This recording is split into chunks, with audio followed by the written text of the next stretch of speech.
Well, good afternoon, everyone.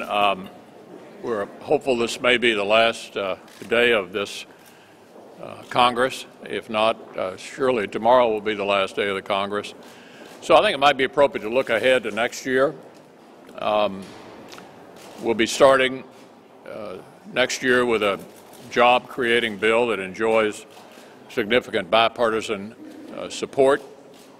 First item up in the new Senate will be the Keystone XL pipeline, the Hoven bill. It will be open for amendment. I will hope that senators on both sides will offer energy-related amendments, but there'll be no effort to try to micromanage the amendment process. And we'll move forward and hopefully be able to pass a very important job-creating bill early in the session. Any questions? Yep. There's a fair amount of debate, as you know, between both sides of the aisle here this week about whether Senator Cruz's activities on the floor before the weekend gave Senator Reid a giant opening to approve all these nominees, or whether he would have done it anyway. What's your feeling about the number of nominees that are being added here and the time? Yeah, I'd rather just look forward. We're all familiar. I think all of you are quite familiar with the events of the last few days, and I really don't have anything to add. Senator McConnell, do you have any comment on Jeb Bush taking a step forward to run for the presidency? You know, I always tell all of the candidates for president that the best day they'll have will be the day before they announce. There isn't anything harder than running for president unless it's being in combat and being shot at with real bullets. So I wish them all well.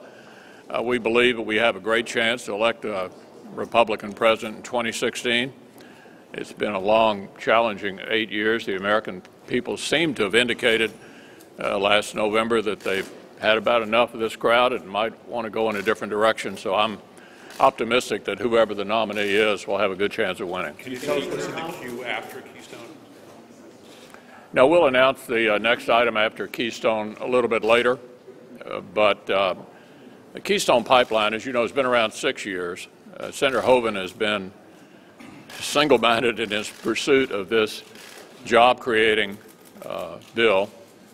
The notion that building another pipeline is somehow threatening to the environment is belied by the fact that we already have 19 pipelines, I'm told by Lisa Murkowski, that cross either the Mexican border or the Canadian border.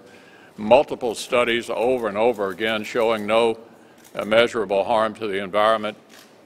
People want jobs, and this project will create well-paying, high-wage jobs for our people, and it certainly does enjoy a lot of bipartisan support. You saw that on the vote that was held a couple of weeks ago, and we're optimistic we can pass it and put it on the President's desk. Why did you vote against the constitutional point of order on Saturday? Look, I'm not going to go back and rehash the events of the last few days. You all have all written about them. You know exactly what happened over the weekend. We are where we are, and I'm hoping we'll wrap it up today or tomorrow. Thanks a lot.